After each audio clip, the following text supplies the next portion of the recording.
पांच लब्धि का स्वरूप। अब लब्धि का अर्थ होता है प्राप्ति। लब्धि माने प्राप्ति। किसकी प्राप्ति? किसकी प्राप्ति? जो वहां चर्चा चल रही।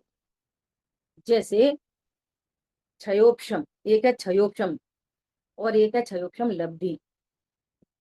दो अलग अलग चीजें हैं, क्षयोक्षम और क्षयोक्षम लब्धि। क्षयोक्षम तो सर्व जीवों में है, एक इंद्रिय में भी क्षयोक्षम है। क्षयोक्षम के बिना तो कोई नहीं है ना।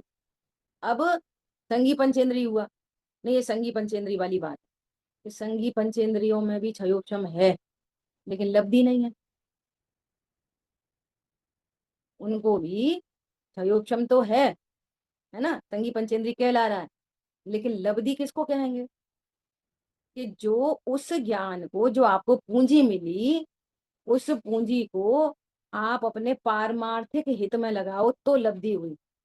हमने तुमको 5 लाख रुपए दिए और 5 के 5 लाख तुमने विषय भोगों में गंवा दिए, तो मिलना नहीं मिलना एक बराबर। आपने व्यापार ही नहीं किया उससे। समझ आ गई बात? तो लब्धि में और क्षयोक्षम में अंतर है। ऐसे ही विशुद्धि लगाओ। एक विशुद्धि क्या है भैया? बहुत शांत रहते, शुद्ध खाते, मंदिर जाते, कभी गुस्सा नहीं करते। यहाँ उस विशुद्धि की बात नहीं है। विशुद्धि लब्धि, ये विशुद्धि भी चारित्र की विशुद्धि न होकर ज्ञान की विशुद्धि है। यहाँ जिस विशुद्धि की चर्चा है वो किसकी विशुद्धि है? ज्ञान की निर्मलता। क्या ज्ञान की निर्मलता? कि ये जो क्षयोक्षम मिला, इस क्षयोक्षम से हमने देवशागुरु की प्रतीति की। ज्ञान प्रतीति श्रद्धा के लिए बोलते हैं।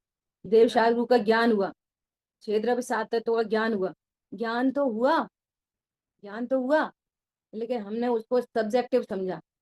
हमारा ज्ञान निर्मल हुआ। हाँ सही बात है, ये घमनादि होते हैं ना, यहाँ धर्म द्रव्य है। ये जो परिणमन हो रहा है ना, इसमें काल द्रव्य निमित्त है। ये द्रव्य की जो पर्याय होती है ना, वे अपने उपादान से होती हैं, तेरे मेरे से नहीं होती। तो ये ज्ञान कैसा होता जा रहा है? निर्मल। ख्याल में आ रही है बात? इसका नाम यहाँ पर विशुद्धि लगती है। क्या बोला? इसको ऐसा भी बोलते हैं धर्मानुराग। तो जो लोग बहुत दया दान आदि करते हैं ना, उसको भी धर्मानुराग कहते हैं। पर यहाँ विशुद्धि में वो वाला धर्मानुराग नहीं है। कौन सा धर्मानुराग है? ये धर्मी के प्रति अनुराग। ये है असली धर्मानुराग। ऐसा अनुराग जिससे परिणति में धर्म प्रकट हो, उसका नाम है धर्मानुराग। ऐसे तो बहुत लोग करते हैं धर्मानुराग, लेकिन वो सम्यक दर्शन में निमित्त नहीं बनता। दया दान पूजा पाठ व्रत नियम, समझ में आ रही है? सम्यक दर्शन के लिए कौन सी विशुद्धि है भैया? कसायमंद होनी चाहिए, कसायमंद होनी चाहिए। सुनो, ये इतना गजब है कि जहां तत्व ज्ञान की निर्मलता आई, तो कषाय की मंदता तो उसका बाई प्रोडक्ट है। वो तो हो ही जाएगी, उसमें क्या है। समझ में आई बात? जहां तत्व ज्ञान की निर्मलता आई, वहां तो कषाय, वो ही वास्तव में कषाय मंद है। क्या बोला? वो परिणाम जो पवित्रता में हेतु बने, वो कषाय की मंदता है। समझ में आ रही बात? पुण्य पाप समझो, पुण्य पाप किसे कहते हैं? पाप किसे कहते हैं? पाप, पाप परिणाम किसे कहते हैं? जो आत्मा को नहीं स्वीकारे और बाकी बह रही रे धर्म की धार, बाकी सब में उत्साहित हो लेकिन जो तत्व ज्ञान में उत्साहित नहीं हो, वो पाप परिणाम। पूजा पाठ दया दान वो सब क्या है? अब करणानि से विस्तार करेंगे ना, तो तुमने तत्व ज्ञान में उपयोग नहीं लगाया, तो वो सारा पाप भाव पुण्य भाव पाप भाव में कन्वर्ट हो जाएगा, खबर भी नहीं लगेगी, पूरा का पूरा। ख्याल में आ रही है बात? और और कर्तृत्व में तत्व ज्ञान निर्मल हो रहा है, मतलब अकर्तृत्व भाव भाषित हो रहा है। सही बात है। अब इधर दान का परिणाम, इधर दान की क्रिया, इधर अकर्तृत्व भाषित हो रहा है। समझ में आ रही है? तो ऐसा ऐसा स्वभाव पवित्रता में हेतु बनेगा। कर्ता बुद्धि से हुआ दान अहंकार पुष्ट करेगा, और अहंकार पुष्ट होने से त्रियंच गति का बंद होएगा। समझ रहे हो? और यहाँ पर जितना वो पुण्य था, वो त्रियंच गति में जाने पर सारा पाप में संक्रमित हो जाता। ख्याल में आ रही है बात? तो विशुद्धि क्या है? ये खाने पीने, उठने बैठने, कपड़े बदल लेने, सिर मुड़ा लेने, पानी खाली धो के पी लेना, ये कोई विशुद्धि नहीं है। ये वो 5 लब्धि में वो विशुद्धि लब्धि नहीं है वो। समझ में आ रही है बात? वो लब्धि नहीं है, वो अकेली विशुद्धि है। अब वो तो ये तक कह रहे हैं कुंद कुंद आचार्य देव कि जिनकी विशुद्ध धर्म ध्यान से बुद्धि अंधी है। करणान योग का ज्ञान, प्रथमान योग का ज्ञान उसी उसी में उपयोग लग रहा है, और भेद ज्ञान में जीरो। उसको क्या कह रहे हैं? जो भेद ज्ञान में जीरो है, इसको क्या कह रहे हैं? इनकी बुद्धि अंधी है। और बाहर से देखोगे तो ऐसा दिखाई देगा कितने धर्मात्मा।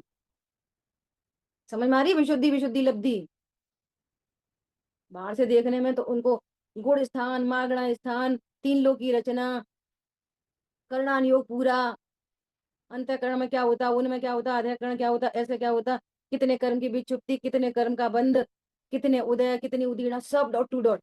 और भेद ज्ञान के नाम पे जीरो। उसको क्या बोल रहे हैं? विशुद्ध धर्म ध्यान से बुद्धि अंधी है, अंधी। ये विशुद्धि लब्धि नहीं है।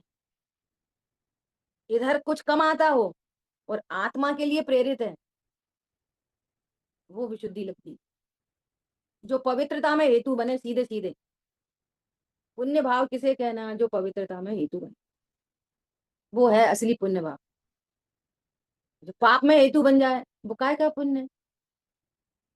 ठीक है, ऐसा। अपन शॉर्ट में बात कर रहे हैं, फिर यहां से तो पढ़ेंगे। ऐसे ही देशना और देशना लब्धि।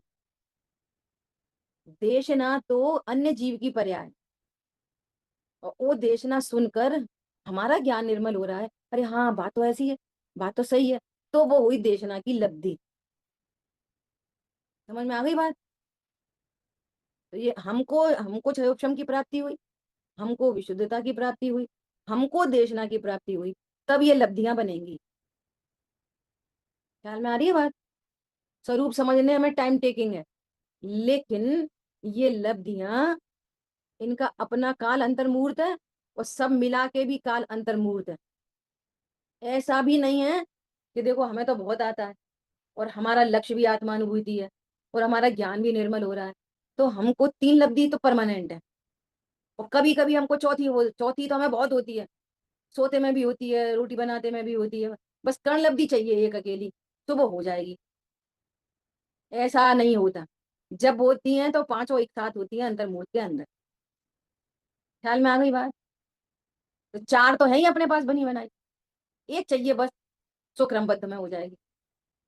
ऐसा नहीं है, ठीक है? वो जब चढ़ता है ना लब्धि में और सम्यक्त होने वाला होता है, तो क्रम से आ जाता है। वो कोई अपूर्वकरण आएगा ना जब, इसमें अपूर्व पुरुषार्थ की सारी बातें हैं। ठीक है, अपन ने अभी इसको शॉर्ट में चर्चा की है, यहाँ पुस्तक से पढ़ के अपन आगे चर्चा। मतलब जब करण लब्धि होगी तो पांचों इकट्ठी होंगी, तब उसको बोलेंगे। अगर प्रायोगिक लब्धि तक अगर वो होता है तो वो चार ही होंगी। 4 ही होंगी, फिर लौट जाएगा वो, फिर एक भी नहीं बचेंगी। ठीक है। जैसे अभी अपन ने इतना सब सुना और एकदम हम्म। आनंद आया, वास्तव में कितना अच्छा कितना, और जावाणी के ज्ञान से हुई, चलो चलो नाश्ता लगाओ, चलो चलो ऑफिस जाना, चलो चलो वो करो, तो जितनी विशुद्धि बनी ना, वो तो छूट सब गई। चली चली जाती है। धारणा में तो रहती है चीजें, लेकिन वो विशुद्धता भंग हो जाती है। वो वापस मोह गला था, फिर उधर ही आ जाता। तो ऐसा फ्लक्चुएशन चलता रहता। तो उसे धारणा में कहेंगे या स्मृति में कहेंगे? स्मृति में तो एक है पर एक ही धारणा में नहीं बात, है। धारणा स्मृति एक ही बात। ठीक है। समझ आ गई बात? अब उसका यूज, अब धारणा में जो थी ना, उसका वापस रीयूज हुआ, उसका रीयूज। और यूज होते जैसे नारकी को त्रिंच गति के जीव को बता रहे हैं, रीयूज हुआ, और यूज होते से वो अंतर्मूर्त के अंदर 5 उपलब्धि हो गई सम्यक दर्शन में। जब होंगी 5 ही होती हैं, एक साथ होती हैं, वो प्रायोग लब्धि तक आकर वापस लौट जाता है, अनेकों बार आ जाता है प्रायोग तक। क्या बोला? हम्म। तो मोह गला, फिर आ गया वापस, फिर गल गया, फिर वापस आ गया। इतना और पुरुषार्थ हो जाए कि वो टूट ही जाए, कर्ण में चढ़ जाए तो सम्यक दर्शन को लेके ही आए। अभी आपने कहा कि जैसे विशुद्धि और विशुद्धि लब्धि, तो विशुद्धि अलग हम्म। है, विशुद्धि लब्धि अलग है। तो लब्धि मतलब हो हाँ। गया ज्ञान की निर्मलता। तो करण की लब्धि मतलब लब्धि विशेष। हम्म। निर्मलता, इतनी निर्मलता कि वो, जैसे है ना, तो उदाहरण तो ऐसा ही है कि जैसे अपन वो खेलते थे ना कबड्डी, तो कबड्डी कबड्डी कबड्डी कबड्डी कबड्डी, ओ 3-4 लोगों ने पकड़ रखा पीछे से, और लाइन छूने ही वाले थे तब तक एक और आ गया, सांस टूट गई। वो वहां तक पहुंच जाए, लाइन तक टच कर ले लाइन को, तो जीता कहलाए। जिनने उसको पकड़ा वो मरा, कर्म मरे, मैं जीत गया। और नहीं तो फिर कर्मों ने फिर वापस खींच लिया। उदाहरण है समझने का, उनमें शक्ति नहीं है भी तुम्हें वापस खींचने। ख्याल में आई बात? बस इतनी सी बात है, हाँ, पुरुषार्थ लग रहा है और जरा सा और लग जाए बस। करण लगती यानी ज्ञान की बढ़ती विशुद्धि हम्म, कंटिन्यू। ठीक है।